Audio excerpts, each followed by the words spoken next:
llamado Zerug-Irán, un grupo que ha sido muy famoso a finales de los 70 y comienzos de los 80 y que desapareció a mediados de los 80, se vuelve a juntar. Sabrán ustedes que el líder de esa banda musical tan importante y tan famosa se llamaba Charly García.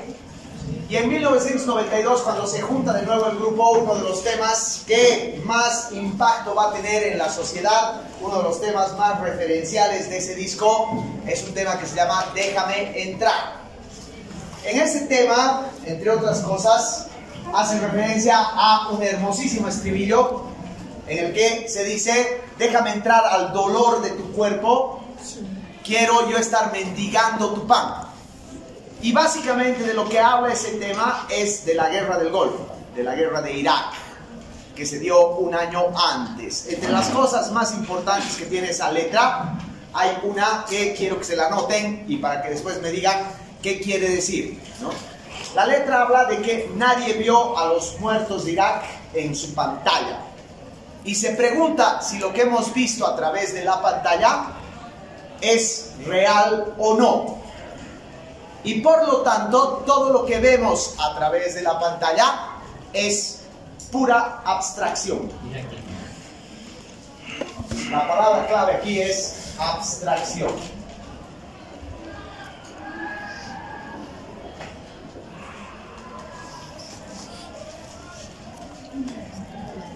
Después de todo lo que hemos visto de ese proceso evolutivo que supone esa región tan conflictiva llamada el Medio Oriente, hemos llegado al punto en que básicamente todo lo que ocurre en este momento con esa región del mundo es producto de un larguísimo, casi de un eterno proceso a través del cual las relaciones entre Occidente y el Medio Oriente, pese a ser básicamente el Medio Oriente la cuna del mundo civilizado, las relaciones han ido cada vez más en picada.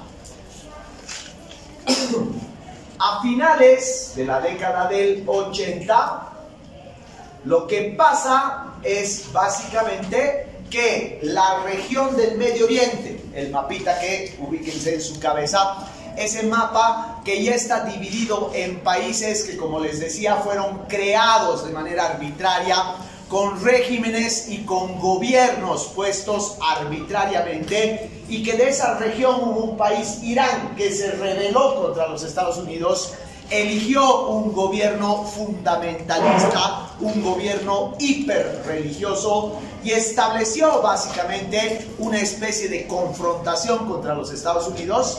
Se agarra en una guerra con el Irak financiado por los Estados Unidos. Y lo que hizo Estados Unidos fue simple y llanamente agarrar un país, Irak, agarrar a su líder Saddam Hussein, llenarlo de plata, llenarlo de armas y sobre todo de entrenamiento militar. Pero no fue un entrenamiento militar convencional. Lo que hicieron los gringos fue entrenar a las tropas iraquíes en guerra de guerrillas. Pero más allá de guerra de guerrillas, fue entrenar en terrorismo de Estado. Los gringos son expertos en eso porque han ejercitado el terrorismo de Estado en las dictaduras latinoamericanas, por ejemplo. Cuando te secuestraban en la calle, te hacían interrogatorios, te torturaban, te metían preso, te perseguían, te exiliaban de la manera más violenta. Los gringos habían perfeccionado esa técnica y habían entrenado un montón de gente dentro del Medio Oriente para que haga terrorismo contra el Irán. Cuando el Irak e Irán, no se olviden que son vecinos, se abuenan, más que abuenarse lo que hacen es entrar en ese pacto de no agresión. El Irak, desesperado porque ha invertido un montón de plata en esa guerrita ridícula, decide, como les dije, invadir Kuwait. Kuwait, un minúsculo país que curiosamente controla el 10% del petróleo mundial, es todavía hoy un país clave, no para el Medio Oriente, es un país clave para Estados Unidos. ¿Por qué? Porque de Kuwait o en Kuwait están las empresas petroleras más importantes de los gringos. En Kuwait, que como han visto en el mapa, es un puerto que da directamente al Golfo Pérsico, es una ruta que permite la comercialización del petróleo. Y Kuwait es un país minúsculo que tiene muy poca población y que el gobierno de Kuwait es un gobierno abiertamente pro-gringo. En realidad son las perras de los gringos, ¿ya? Porque básicamente no desobedecen ni van a desobedecer nunca. Por lo tanto, Kuwait es como tener un país satélite. Entonces, cuando Kuwait es invadido, los Estados Unidos reaccionan. Esa reacción de los Estados Unidos tiene una sola razón: petróleo. Estados Unidos no iba a dejar que su país satélite sea invadido por un tipo sobre el cual no tienes todo el control. Y mucho menos un país como Kuwait, que se supone que es tu aliado y que es tu amigo.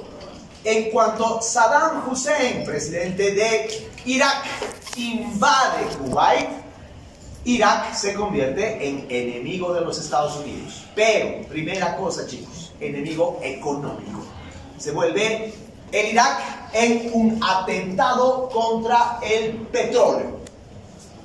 Un atentado contra el libre comercio gringo. Un atentado contra el monopolio y la hegemonía norteamericana del petróleo en esa región. Sí me estoy dejando entender, ¿no es cierto? Están entendiendo que la reacción de Estados Unidos es por intereses puramente económicos. Pero también los gringos son una nación que ha demostrado ser una nación muy susceptible, muy odiadora y muy vengativa.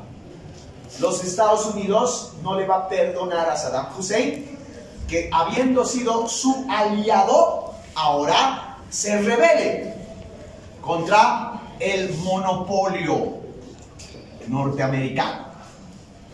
Y le preocupa mucho a Estados Unidos, le preocupa muchísimo el hecho de que Irak esté bien armado con armas norteamericanas. Los Estados Unidos como que despiertan y dicen: a la mierda, hemos sido unos cojudos, porque les hemos dado armas. Durante 10 años los hemos alimentado de armamento, de entrenamiento militar, etcétera, etcétera, y ahora se nos vuelcan y hemos creado un monstruo. Ojo, chicos, que esto no es la primera vez que le pasa a los Estados Unidos. Los Estados Unidos eternamente ha tenido ese tipo de huevadas con España, con Francia, con Inglaterra, por todo lado, porque son pelotudos, ¿ya? No aprenden su lección.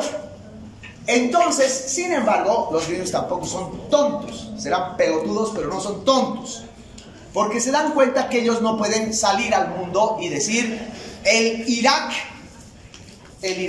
está atentando contra mis intereses económicos. Y ahí es donde sale su discurso de pretexto. Y dice: el Irak es un peligro porque en el Irak hay terrorismo.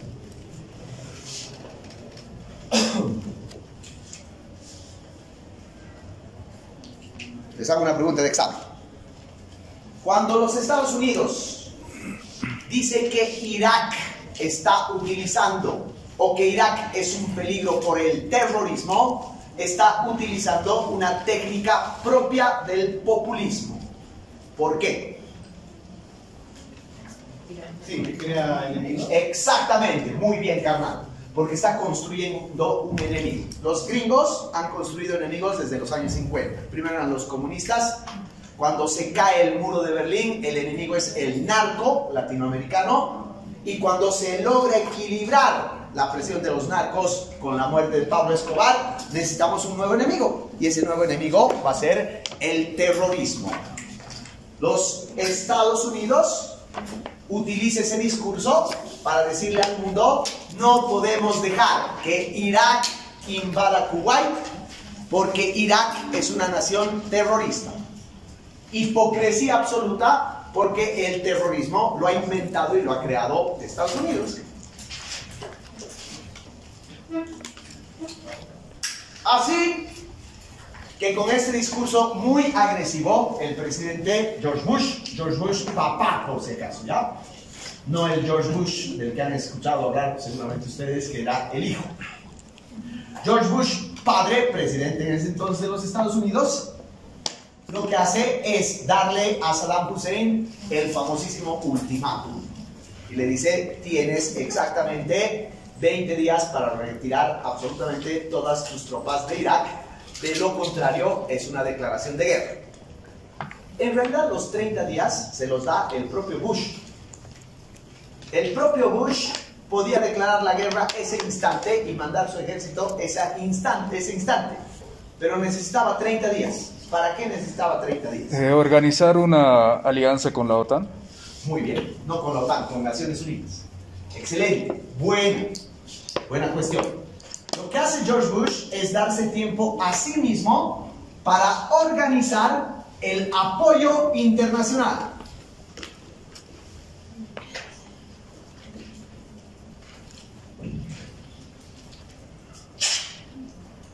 Y esto es bien fácil. ¿Qué nación va a apoyar a un país que quiere hacerle la guerra otra vez? Dígame. Si ustedes fueran presidentes de Bolivia y vienen los Estados Unidos y te dice, ¿sabes qué? Voy a invadir Irak, apóyame. ¿Lo apoyarían? A no ser que tengamos intereses económicos. No.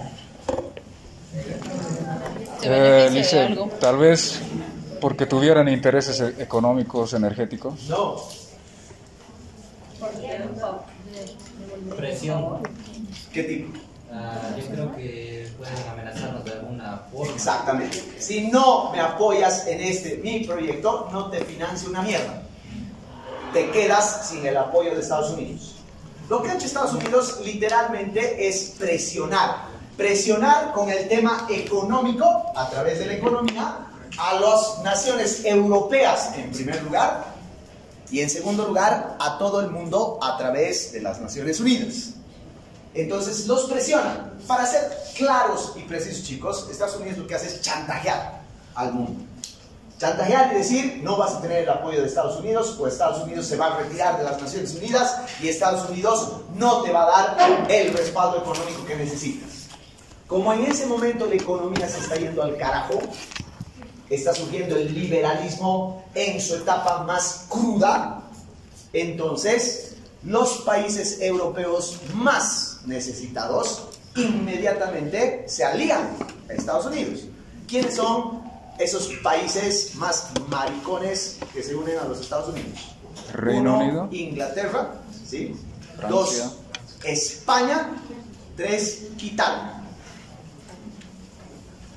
Y con esos 3 países aliados, inmediatamente todos los países, ¿no? Todos los países se vuelven aliados de Estados Unidos, incluido un país ridículo llamado Bolivia, que le declara la guerra a Irak. Pero obviamente que una vez que se constituye esa alianza, obviamente que el discurso es mentiroso, porque esa alianza lo que va a decir, no estamos yendo a defender los intereses norteamericanos, estamos yendo a defender la democracia. Otro discurso completamente mentiroso. La acción de Occidente, la acción de los países occidentales ha sido absolutamente vergonzosa, espantosamente vergonzosa. Con la idea entonces de ir a defender la democracia, de pronto los países occidentales dicen, estos iraquíes malditos, este Saddam Hussein, literalmente Bush dice, el demonio está atacando a la democracia y afectando la democracia del mundo. No se olviden que en ese momento no hay internet, y este dato es importantísimo, no hay internet. Por lo tanto, no hay redes sociales, por lo tanto, no hay reacción instantánea. ¿Se dan cuenta? Y básicamente esas fuerzas aliadas lo que están haciendo es justificar la amenaza a Irak. ¿Cuál es el cálculo de Estados Unidos? Si Estados Unidos logra una alianza con las potencias internacionales, honestamente la única potencia que lo mandó a cagar fue Alemania. El resto de los países europeos como maracos cayeron a sus pies, y Estados Unidos dijo: si todas las potencias occidentales me están apoyando, entonces Irak se va a hacer pis del gatito del miedo y se va a retirar. Pero Saddam Hussein tenía sus propios planes, y él lo que apostó fue lo siguiente: si yo ataco Israel, Israel me responde. Y si me responde Israel, si me responden los judíos, todos los países árabes se vuelven mis aliados. Entonces el conflicto pasó a convertirse en un conflicto cultural terrible. Saddam Hussein, seguro de que iba a lograr eso, también calculando políticamente la situación, no se retira y empieza a atacar a Israel. Lo que no contó Saddam Hussein es que Estados Unidos desplazó todo el dinero posible y toda su diplomacia posible para tratar de convencer a Israel de que no ataque a Irak. Entonces, al principio esa guerra se jugó en el plano diplomático, con cálculos y estrategias. Pero fíjense cómo de un tema puramente económico se llega a un tema religioso, a un tema cultural, a un tema tremendo. El hecho es que al no retirarse y cumplirse el plazo, Saddam Hussein no se retira. Estados Unidos le declara la guerra. Y esa guerra, chicos, no es una guerra entre Estados Unidos y Irak. Tampoco es una guerra entre las fuerzas aliadas contra Irak. Inmediatamente esa guerra se convierte en una guerra cultural. Una guerra entre el mundo occidental, representado por Estados Unidos y otras potencias, y el mundo árabe. Quiero que me entiendan bien esto, porque es sumamente importante también. No es que los otros países árabes hayan participado de esa guerra. La mayoría de esos países árabes, de esos gobiernos árabes, se han cagado en Irak. No lo han apoyado. Pero el pueblo no. El pueblo le ha dado su apoyo a lo que le parecía más cercano. La opinión pública, el sentimiento generalizado de la gente que vive ahí, la gente común, la gente que no tiene armas, la gente pobre, es decir, está invadiendo Estados Unidos, las potencias occidentales están invadiendo a nuestros hermanos. Por eso el significado tan brutal de esta guerra. No tienen que ver la guerra solamente como un enfrentamiento entre dos ejércitos. Se vuelve una cosa que alimenta un sentimiento tremendo de la gente. Y por lo tanto esa guerra ha sido entre el mundo occidental y el mundo árabe. Reitero, aunque no hayan participado los gobiernos y los ejércitos de los otros países. ¿Sí me dejo entender, verdad? ¿Sí? ¿Alguna duda hasta aquí? Bien, el conflicto a tal punto es tan extraña esta guerra que el conflicto en sí no dura más de 2 meses. En diciembre se declara la guerra y en febrero ya termina. En diciembre del 90 se declara la guerra y en febrero del 91 ya termina. Esto es lo que básicamente es la guerra más efectiva en términos de destrucción masiva. ¿Por qué? ¿Qué es lo que ha hecho los Estados Unidos? Fíjense, se supone que era una guerra aliada, pero los Estados Unidos aportaron a la guerra con un 98% de ejército y 98% de dinero. El resto de los países eran adorno. Inglaterra mandó unos cuantos soldados, España mandó otros cuantos. Italia dijo, sí, te apoyamos, y listo. Pero hace una guerra donde Estados Unidos ha puesto la mayor cantidad de fuerza militar. ¿Ha necesitado los Estados Unidos desgastarse como ejército? Casi nada, chicos. Lo único que ha hecho es presionar a los países árabes. Este es el mapa del Golfo Pérsico. Estados Unidos tenía puerto aquí, puerto aquí, puerto aquí, puerto en Israel, puerto en Egipto. ha puesto acá portaaviones en todo lo que es el mar, y en los portaaviones lo que ha hecho es lanzar aviones, bombarderos. Los aviones bombarderos que han bombardeado Irak tenían un nuevo tipo de misil perfeccionado a los misiles que usaban en la guerra de Vietnam. Son misiles gigantescos, digamos de este tamaño, misil de este tamaño, imagínense. Pero ese misil es hueco. Dentro de esos misiles hay miles de bombas pequeñas. Y los misiles tienen compartimientos aquí. Entonces el misil va desde la ciudad de Beirut, por ejemplo acá, se va hasta la ciudad de Basora en Irak. En todo este trayecto, el misil se abre desde aquí hasta aquí. Y que en todo ese trayecto va lanzando bombas por todos lados. Va dejando bombas caer. Es un proceso de destrucción masiva. Es un ataque inhumano. Es una violación de la más mínima decencia frente a la guerra. ¿Por qué? ¿Quiénes son los más afectados con un bombardeo de este tipo? Los civiles. Población civil, pues chicos. Es población civil. Porque el misil pasa por tu cabeza y te cae un misil y tú estás en tu granja. O estás pastando una cosa. O están tus hijos en un colegio. No tiene objetivo militar, es objetivo de destrucción, de arrasar. Eso es violación a la Convención de Ginebra. ¿Qué dijo las Naciones Unidas? Ni mierda. No dijo absolutamente nada. Y en un momento determinado, los Estados Unidos tuvo el cinismo de lanzar un misil con un objetivo concreto. Era un centro urbano. Querían lanzar el misil a un mercado de un centro urbano y cayó en un colegio. Fue una destrucción brutal, pero absolutamente brutal, de una cantidad de población civil, pero digamos inmensamente espantosa. Que hayan muerto 3 niños por culpa de ese bombardeo ya es insostenible, pero que mueran 1200 es insoportable. Y lo peor de todo es que nadie sabía esto. Lo que les estoy contando, yo me he enterado 20 años después. El mundo se ha enterado 20 años después, por razones que les voy a contar más adelante. Vale decir que lo que ha hecho Estados Unidos es una guerra sucia en todo el sentido de la palabra. Una guerra brutal, una guerra ensañada contra la población civil.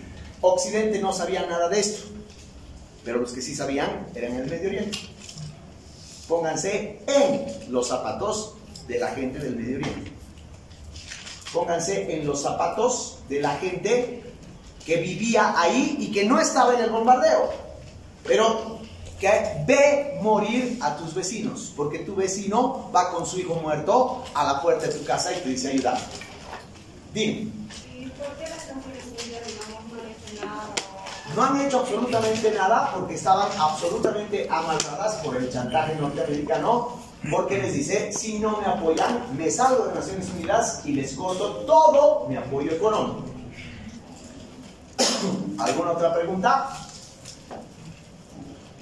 Bueno, ese es el resumen de la guerra. Por eso dura tan poco y por eso Saddam Hussein en un momento determinado decide retirarse de Kuwait. Pero no se retira del todo. Lo que va a pasar a continuación es que Saddam Hussein va a utilizar lo que había aprendido de los gringos, guerra de guerrillas. Y entonces va a empezar otra guerra sucia. Los Estados Unidos bombardea Irak tan efectivamente que la termina la guerra en un mes. Pero Estados Unidos se tiene que quedar ahí, ¿no ven? En el territorio. Tiene que controlar la zona. Por lo tanto, por todo Irak, menos en la capital, están las bases militares norteamericanas. Imagínense que ustedes son soldaditos norteamericanos que están en una de las bases norteamericanas a las 6 de la mañana viendo cómo sale el sol en el desierto, felices y contentos después de haber dormido placenteramente, y ven un auto acercarse. Dicen, oh, ¿qué será ese auto? Y cuando ves que el auto se va a entrar con todo, te escapas, pero es demasiado tarde porque el auto vuela en pedazos. Porque gente suicida que se entra a los cuarteles, que entra a la embajada norteamericana, que entra a las misiones de expedición, te atacan desde las montañas. Estás caminando por el mercado con la tropa bien armado y se te acerca una señora y vuela en 1000 pedazos contigo.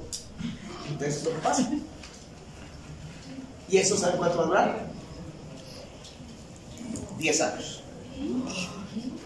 Desde el 92 o desde el 91, ¿no?, hasta el 2001, cada día los Estados Unidos recibía a soldados que provenían del Irak en cajones. Por esa guerra de guerrillas. ¿Qué ilustra esto, queridos? Lo que todo el mundo sabe: no existe guerra limpia, toda guerra es sucia, pero sobre todo y fundamentalmente toda guerra es estúpida. Dice, ¿y los cascos azules qué función cumplían? Sácate esa porquería para hablar conmigo, porque no te escucho nada. Los cascos azules qué función cumplían en Irak? Nada, ir ahí, hacerse la paja y listo, nada más. Pero te lo estoy diciendo crudamente, una cosa que es verdad, manito. No han hecho absolutamente nada. Tal vez han hecho algo de ayuda humanitaria cuando ya terminó la guerra. Ya, probablemente. Pero por eso les decía al principio, la acción de Naciones Unidas, la acción de Inglaterra, la acción de España han sido las más cobardes del mundo. Espantosas. La consecuencia más importante de esta guerra, en términos humanos y en términos culturales y en términos políticos, es que el Medio Oriente se unifica entre la gente y la gente empieza a comprender que su enemigo se llama Occidente. En otras palabras, para decirlo más fácil, esta guerra a lo único que ha contribuido es que a los musulmanes nos odien más de lo que ya nos odiaban. Y a lo segundo que contribuye, que lo vamos a ver más adelante, es acrecentar el terrorismo. No me interrumpas, levanta tu mano. El odio de los árabes sería dirigido contra norte de Occidente, no contra los latinos, digamos. ¿Perdón? Contra Europa y Estados Unidos, nada que ver Latinoamérica. Contra Occidente en general por el mundo cristiano, no contra los latinos, porque después, a partir del año 98, los latinos van a ser sus aliados de los musulmanes porque les pasan cocaína para comprar armas. O sea, es otro circuito del que vamos a hablar en otro tema. Pero básicamente, obviamente, palabra eres, ¿no? Sí. Papel y palabra. Entonces, obviamente, ese odio está enfocado hacia las potencias occidentales y en particular hacia los Estados Unidos. Claro que sí, hermano, por supuesto.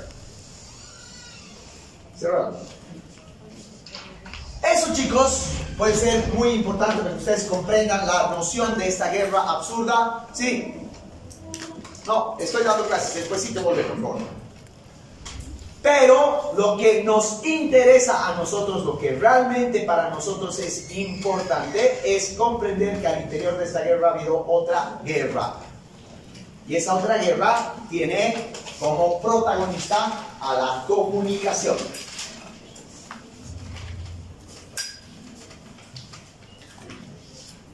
Días antes del plazo final que le da Estados Unidos a Irak, cuando ya es evidente que Saddam Hussein no se va a retirar y cuando ya es Vox Populi dentro de la Casa Blanca de que va a haber guerra, y como ustedes saben, esas noticias se filtran entre el periodismo, se registra por las cámaras de Washington, lo sabemos, se registra una reunión secreta y privada entre el vicepresidente de la República, enviado especial de George Bush, el más alto comandante general de las Fuerzas Armadas norteamericanas y el presidente de la CNN. Imagínense una reunión ultra secreta, una reunión de alta misión del Estado en la que participa el presidente de una cadena noticiosa privada. En Estados Unidos no hay medios públicos, es privada. Esa reunión establece lo siguiente: la CNN le compra a los Estados Unidos los derechos de transmisión de la guerra, como si fuera el mundial, como si te estuvieras reuniendo con el presidente de la FIFA. Los cojudos van y ofrecen plata para comprarse los derechos de transmisión de la guerra. Probablemente, si lo pensamos bien, la plata que ofreció el CNN debe ser insignificante. O sea, ¿cuánto siempre podría ofrecer una cadena para que un ejército tan poderoso ceda a eso? Probablemente nada. Pero imagínense la ventaja que supone tener al medio de comunicación, a la cadena noticiosa más importante del mundo, como parte de tu staff. Este hecho, chicos, es sin precedente en la historia de la comunicación. Nunca, jamás se había visto una cosa así. Y se considera incluso uno de los momentos cumbres de la venta de derechos a nivel mundial. Ni siquiera la venta de derechos de los mundiales, o la venta de derechos de las olimpiadas, o la venta de derechos de cualquier actividad hipermillonaria ha sido tan audaz, tan espectacular, como cuando Estados Unidos le vende los derechos, o a la inversa, CNN compra los derechos de transmisión de la guerra. Hasta ahí podríamos pensar, bueno, es parte del neoliberalismo, es parte del capitalismo. El problema es que ese hecho, ese solo hecho, cambia para siempre la comunicación y sobre todo cambia para siempre la ética de la comunicación. ¿Qué significa que tienes una cadena? Ojo, para ese momento, repito, no hay internet. El control de la transmisión vía satélite, que es la única forma de internacionalizar, el control la tiene CNN. Porque CNN tiene 7 satélites en el aire y su inmediata cadena rival tiene 1 o 2. Entonces estás hablando de un monopolio. Estás hablando de un monopolio informativo que hasta ese momento era el más poderoso del mundo. Ese monopolio informativo hace un contrato comercial sobre un asunto de Estado que al final de cuentas no se trata de cualquier asunto de Estado, sino del más terrible de los asuntos de Estado, que es una guerra. CNN literalmente se compra los derechos de informar sobre la guerra. Jamás nadie, nunca, ni los peores periodistas, ni los más brutales periodistas como William Randolph Hearst, por ejemplo, se habían atrevido a comprar y privatizar la noticia. Y la CNN lo hace y a nadie le parece extraño, porque el modelo neoliberal ya nos ha acostumbrado a eso. Todo es vendible, todo es comerciable, todo básicamente se puede vender. Por lo tanto, por primera vez en la historia de la humanidad, la noticia se privatiza. Primera cosa, privatización de la noticia. Y al privatizarse la noticia, se da otro hecho fundamental. Por primera vez en la historia de la humanidad, una guerra se transmite en vivo y en directo. Les voy a dar un ejemplo, una comparación, para que ustedes se den cuenta. Es como transmitir en directo la Copa del Mundo. la guerra de Irak. Es como transmitir en directo el concierto de Michael Jackson. Tienes la posibilidad de ver a través de tu pantalla de televisión, en vivo y en directo, la guerra del Golfo. Solo piensen en eso. Que te ofrece una cadena noticiosa, quédate conmigo, vas a ver en vivo una guerra. Ahí, chicos, lo que ocurre es una serie de violaciones a los códigos de ética que tenía el periodismo a nivel mundial. Uno, ¿dónde está el negocio para la CNN? Tiene exclusividad de transmisión. Al tener exclusividad de transmisión, quiere decir que esa cadena tiene las imágenes, y si tú quieres transmitir, y eres de la ABC o de la BBC, me compras. ¿Qué hijos de puta, no? Me compras la información. Porque esto es una violación a los códigos de ética. O sea, está dentro del modelo neoliberal. A nadie le parece extraño eso. Tienen derecho, para eso se han comprado. Han pagado. ¿Por qué esto es malo? ¿Por qué esto es brutal? Primero, porque si la CNN tiene la exclusividad, tiene preferencia. Entonces, la CNN está al lado del comandante general que va a dar una orden para lanzar un misil. Por lo tanto, la CNN, antes que nadie, sabe desde dónde se va a lanzar el misil, qué trayectoria va a tener, hacia dónde va a llegar, cuál es el objetivo fundamental de eso. Entonces, tiene monopolio absoluto de la información. Con el tiempo, chicos, eso nadie pensó en ese momento. Repito, tienen que entender esto, perdón que eso sea insistente. Como no hay internet, no hay reacción, no hay nada más que lo que te están diciendo. Por lo tanto, ese rato estás en blanco. Tú estás viendo lo que CNN te transmite. Entonces, nadie se puso a pensar que, como les decía, nos enteramos después que, por ejemplo, la CNN decía, a ver, mañana ¿qué va a haber? Mañana va a haber un bombardeo a tal objetivo militar. Bueno, ¿desde dónde va a ser el bombardeo? Desde acá. No, mejor que sea desde acá porque la luz a esa hora no nos va a dar. Ah, ya, mejor variaremos. De verdad que parece chistoso. Pero en el fondo da ganas de vomitar. Entonces, tienes la exclusividad de la información y tienes, por lo tanto, el monopolio. Agarras ese monopolio que tienes de la información y lo vuelves un producto mercantil. Vendes información, lanzas información. Manejas la información como si fuera mercancía. Manejas la información como si fuera un objeto simplemente que hay que difundirlo de tal forma que nos genere réditos, beneficios. En el fondo, ¿por qué eso es malo? Es malo porque lo que dice CNN lo va a repetir todas las cadenas del mundo. Y por lo tanto, lo que dice CNN es la ley. Y por lo tanto, la información que te da CNN se universaliza.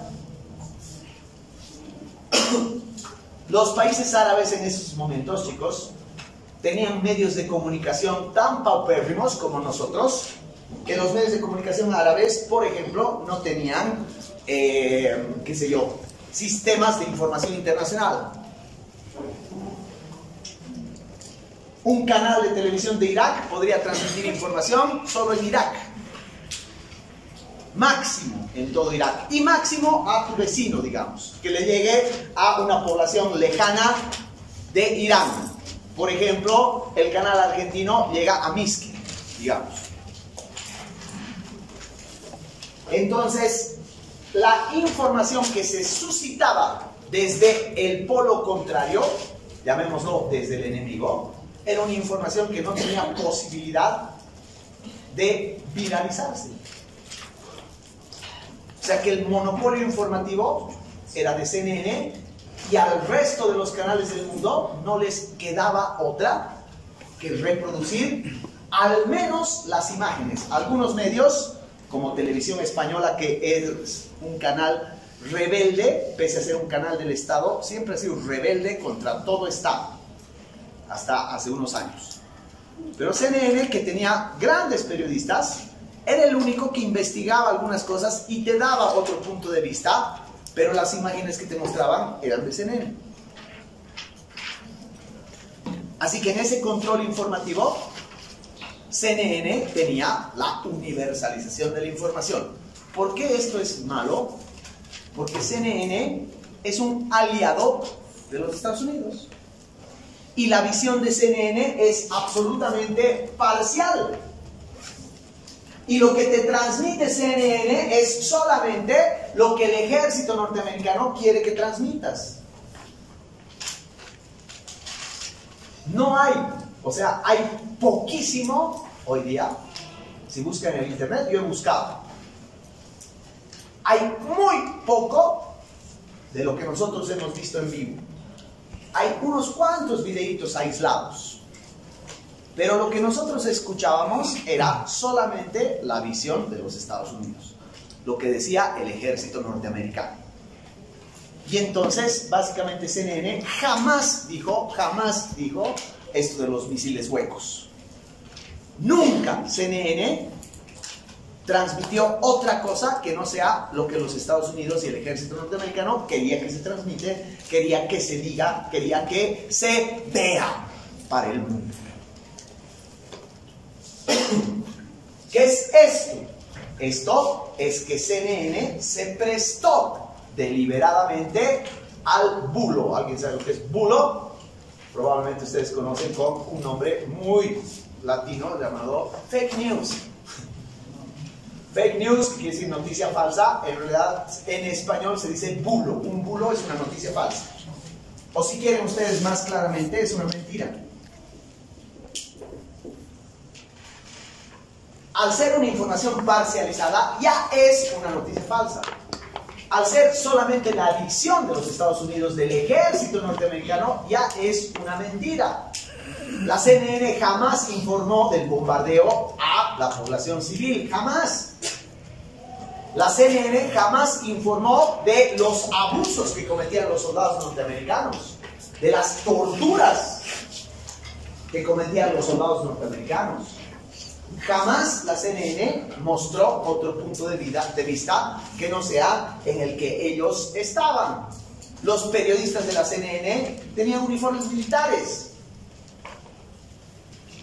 para que sean reconocidos. Los periodistas de la CNN jamás han cruzado la línea. No ha habido un solo periodista de la CNN que ha ido a preguntarle a un iraquí su opinión sobre la guerra. No ha habido uno solo. Y por supuesto, no solamente está esa noticia falsa, ese bulo, esa parcialización de la noticia, sino que además está la idea de la estereotipación. No sé si será así, pero ustedes me entienden. El estereotipo, ¿no?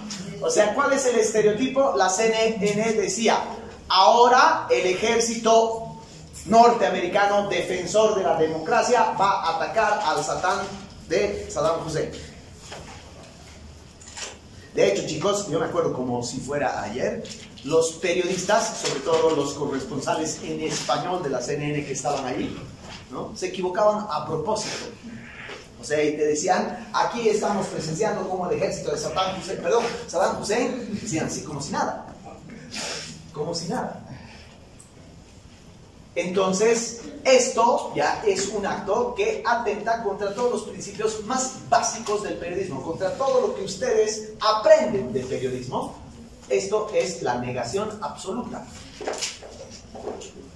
Más aún cuando la CNN inaugura otra forma de hacer noticias, otra forma de decir noticias, que la vamos a llamar la literaturización de la noticia.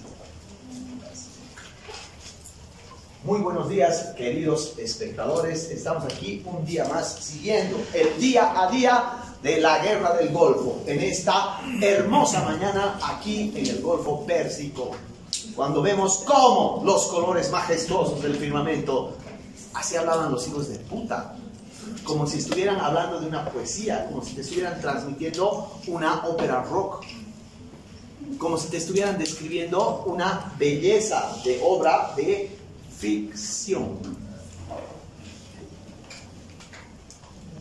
Olvídate del lenguaje objetivo, olvídate de la concisión, olvídate de ir a los hechos, olvídate de una transmisión informativa en que digas sujeto, verbo, predicado, este es el hecho, esta es la verdad. No, todo era un lenguaje literario, poético. Todo estaba lleno, además, de subjetividades. Todo era como decir, y aquí viene el ejército salvador directamente yendo a enfrentarse a las tropas invasoras. Todo el día eso, a vos al final como espectador, ¿te parece normal? ¿Te parece absolutamente normal? Realmente, decíamos en ese momento, o sea, si no estuviéramos estudiando comunicación, esto nos parecería tan normal que directamente escucharíamos. Y así lo que pasa con esa transmisión, con esa literaturización de la información, es que ya no existen límites entre la ficción y la realidad. Parecía que estuvieras viendo, como les digo, un cuentito. Parecía que estuvieras escuchando, no sé, el relato de un pasaje de ficción de una novela de Conrad. O lo que es peor, parecía que estuvieras en un relato de un juego electrónico. Porque en medio de la guerra, los periodistas, ¿no?, se daban la oportunidad de charlar con la tropa, de hacerse chistes, y qué piensas tú, jajaja, reírse, fotos. No había selfies, pero era básicamente eso. Y básicamente en ese acto lo que hay también es una imposibilidad de captar las consecuencias de la guerra. Si todo te cuentan desde una misma óptica, si todo te cuentan con un lenguaje subjetivo, si todo te cuentan con juicios de valor, todo te lo pintan como algo bonito, como algo heroico, como que de verdad las fuerzas norteamericanas, que en este caso eran invasoras, estuvieran luchando por la paz y por la justicia del mundo, y te sentías feliz y tranquilo de que esté ahí Superman defendiéndote de los malos, defendiéndote de Saddam Hussein. Pero ¿qué no ha habido en las transmisiones de CNN? No hemos visto a la gente llorando, no hemos visto los cuerpos incendiados de la población civil, no hemos visto los campos incendiados, no hemos visto una sola oveja muerta, no hemos visto el sufrimiento de las madres, no hemos visto las violaciones. ¿Qué pasa en toda guerra? Como dice Charlie, el dolor se abstrae, la guerra se abstrae, es la abstracción total de la guerra. Literalmente, chicos, literalmente nosotros estábamos asistiendo a una película de Sylvester Stallone o de Bruce Willis, donde la ficción y la realidad se cruzaban de tal forma que no sabías qué es lo que estabas viendo. Pero lo peor de todo es que no te dabas cuenta de las consecuencias, no te dabas cuenta de lo que significa una guerra, no te dabas cuenta de que hay en esa guerra gente no solamente muriendo, sino heridos que están gritando porque han perdido una pierna, o mujeres que están chillando porque se les acaba de morir su hijo por un bombardeo aicito. No has visto el dolor, no has visto el sufrimiento. Por eso dice Charlie, déjame entrar al dolor de tu cuerpo. O sea, lo que ves en la televisión no te alcanza para comprender la huevada que estabas viendo. Otro aspecto en la transmisión de la guerra se da la espectacularización de la noticia. Esa abstracción de la que les hablo se traduce en lo siguiente.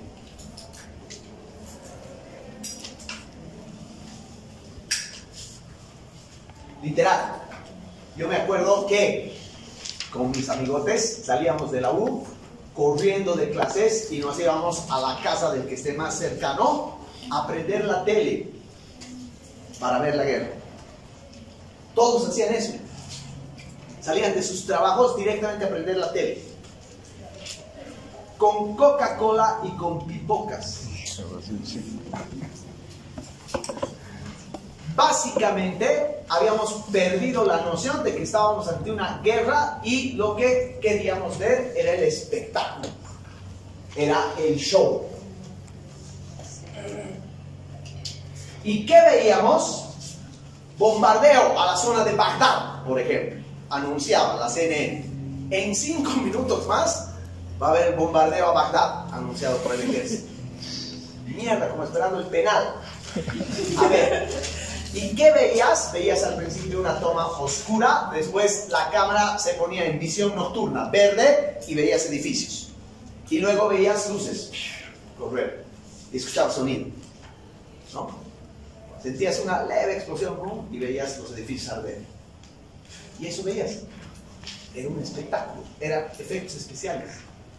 Obviamente cuando estás viendo eso, no estás viendo lo que está pasando en la gente que está siendo bombardeada. Para vos ves un edificio arder y dices, uy, qué lindo. Cervecita.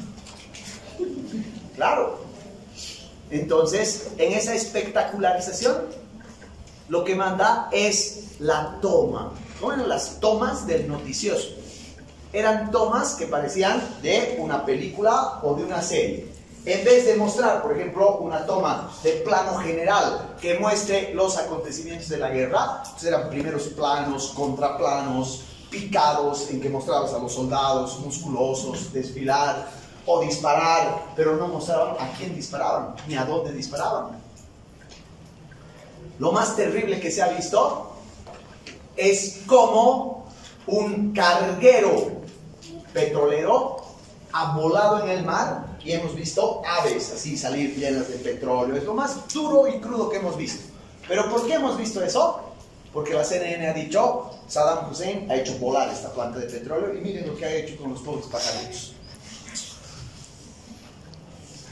A tal punto llega la inmoralidad de Dios que cuando termina la guerra, la edición final de la guerra, el noticiero, después de anunciar oficialmente que Saddam Hussein se retira, el locutor de la CNN dice, y bueno, como un regalo para los espectadores, nos vamos a dejar con esta sinfonía de imágenes. Y nos muestra las imágenes más bonitas de la guerra. El desierto, el sol, los soldados caminando. Un asco. En esa espectacularización has cambiado el sentido de la guerra, de lo que deberías hacer tú como espectador. Piensen, la comparación más importante con la Segunda Guerra Mundial. En la Segunda Guerra Mundial, los rusos llegan primero al campo de concentración de Auschwitz, el campo de concentración donde han muerto casi 2 millones de judíos. Y llegan con su filmador y con su fotografía a filmar los cuerpos acumulados que no habían terminado de consumirse todavía por el fuego, por el gas. A la gente completamente desahuciada de ahí de los campos de concentración. Esas imágenes han sacado inmediatamente y han mostrado al mundo y han dicho, miren lo que han hecho los nazis. ¿Cómo estaban utilizando esas imágenes? Como una forma de denuncia. El mundo no sabía qué mierda habían hecho los nazis. Pero ahora tenías un canal de televisión transmitiendo en vivo la guerra y lo que veías era el solcito, el soldadito, el espectáculo de la guerra, el show de la guerra. Entonces, esas imágenes no estaban hechas para que tú te cuestiones, no estaban hechas para el dolor, no estaban hechas para la reflexión sobre la guerra, estaban hechas para que disfrutes. Estaban hechas literalmente como un espectáculo en el cual tenías que disfrutar de la guerra. No debe haber señal más clara del malvado. Si hay un malvado, un tipo malo, un hijo de puta, pero así, que aquella persona que disfruta del dolor ajeno. Y eso es lo que ha hecho la CNN, hacernos disfrutar de la guerra en esa sinfonía de imágenes. Nos ha convertido literalmente en seres incapaces de darnos cuenta de la brutalidad que significa una guerra, cualquiera que sea. Por último, cuando pasa eso, ¿qué ocurre? Pierdes el sentido de responsabilidad.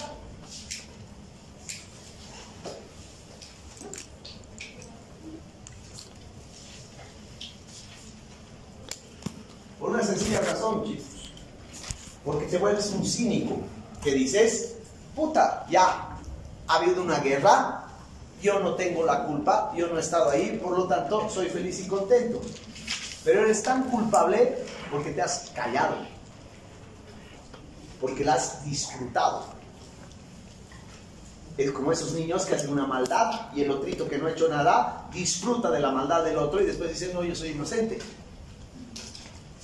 Los dos son los hijos de puta. Entonces aquí lo que ha habido realmente ha sido un silencio mundial. Claro, ustedes me van a decir, puta, pero no había cómo expresarse, no había redes sociales, no había cómo la ciudadanía podría decir algo. Pero la verdad, porque yo he sido partícipe y testigo de eso, es que nosotros hemos visto la guerra como un espectáculo. No nos hemos cuestionado como tal. Dime, Ran. Pero también hay un contexto, ¿no?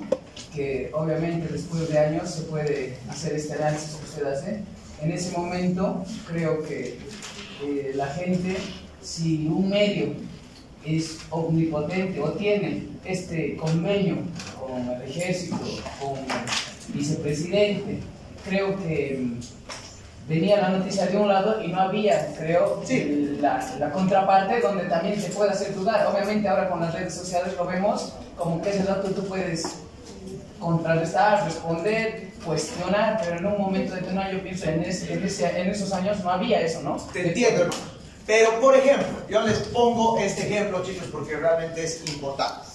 Mientras un medio de comunicación que depende de la CNN, pónganse la BBC de Londres, reproduce tal cual lo que la CNN le da, había otro medio, la televisión española, que intentaba por todos los medios darte otra perspectiva. La verdad es que Televisión Española ha sido el único medio que yo recuerde que básicamente te ha tratado de mostrar otra dimensión o por lo menos contrastar la información. El resto, hermano, de los medios de comunicación no han tenido esa actitud, se han conformado con el facilismo de comprarle a la CNN de información y de reproducir. ¿Te das cuenta? Obviamente no podemos esperar que eso haga el ciudadano, pero el ciudadano sí podía reclamarle a los medios objetividad. ¿No ve? Y lo que ha hecho el ciudadano es también conformarse con tener el espectáculo en su tele. Solo para terminar, sí, hermano. Creo que Estados Unidos, pero siempre ha sido así, o sea, ves una película y te muestran su bandera, te muestran su poderío, sí, entonces creo que siempre está el mensaje de que ellos son... de noticia va a cambiar. En todas partes del mundo nos vamos a dar cuenta de que hacer un show de algo terrible genera audiencia, por lo tanto genera plata. Entonces es a partir de este momento. ¿Alguna vez han visto un talk show? Esos programas donde hay una persona y va la gente a contar sus tragedias. ¿Ustedes harían eso? ¿Irían a la tele a contar sus tragedias, lo que les pega a su mujer? No. Pero resulta que eso se hace hoy todavía como parte del discurso noticioso. O sea, ¿qué ven ustedes en la información televisiva? Ustedes lo que ven es una espectacularización y literaturización de la información más brutal que se puedan imaginar. Como ejemplo, claro, ustedes tampoco existían. El 2007, el 11 de enero, ¿no?, los canales de televisión transmitían lo que la gente se estaba sacando la mierda en las calles, veías sangre por todo lado y el presentador del informativo te decía: y ahora, después de ver estas imágenes, vámonos a ver la boda de la Miss no sé cuántos con el otro. Porque con la guerra del Golfo ha surgido el valor de una noticia que puede mezclar la información y el entretenimiento. Lo peor que le ha podido pasar al periodismo es que en estos momentos se crea que la información es entretenimiento. A tal punto que tiene nombre, se llama el infoentretenimiento. Todo lo que hacen todos los canales, particularmente la televisión. Sé que en varias partes del mundo hay periódicos muy serios, por supuesto. Pero lo que hace la televisión y ahora lo que hace el internet es básicamente la explotación de la información como un vehículo para el entretenimiento. Demuestran el entretenimiento. Fíjense una noticia. Cualquiera, vayan ahorita a su casa, vean una noticia de Unitel, de ATV, de cualquier medio de comunicación. Una noticia de lo más brutal. A este fulano, el papá de la señorita lo ha pegado. Y mientras ves las imágenes del papá de la señorita sacándole la mierda al fulano, escuchas música de fondo. Lo único que falta es que pongan ahí en letras plop, pap y demás y listo, lo convierten en cómic. Pero es verdad.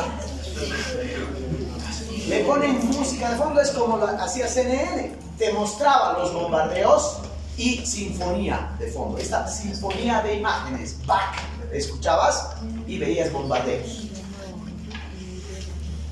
Has convertido la noticia en un espectáculo, pero lo peor es que has convertido el dolor y la guerra y la violencia en un espectáculo. Por lo tanto, ¿qué ha ocurrido con el medio periodístico como tal? Ha banalizado la información, ha banalizado la guerra y, lo que es más espantoso, ha banalizado la violencia.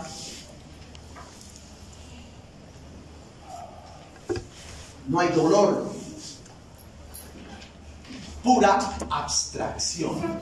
Nadie vio a los muertos de Irak en su pantalla, dice Charo, porque es básicamente el algo abstracto. Entonces, si ves violencia todos los días de tu vida de manera abstracta,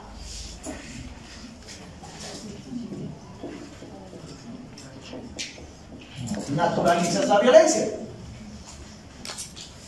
Ya nada te espanta, ya nada te causa indignación.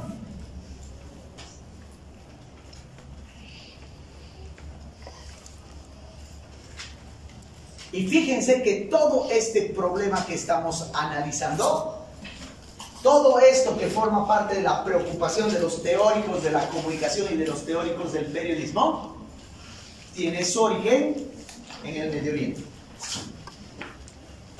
Tiene su origen en ese conflicto.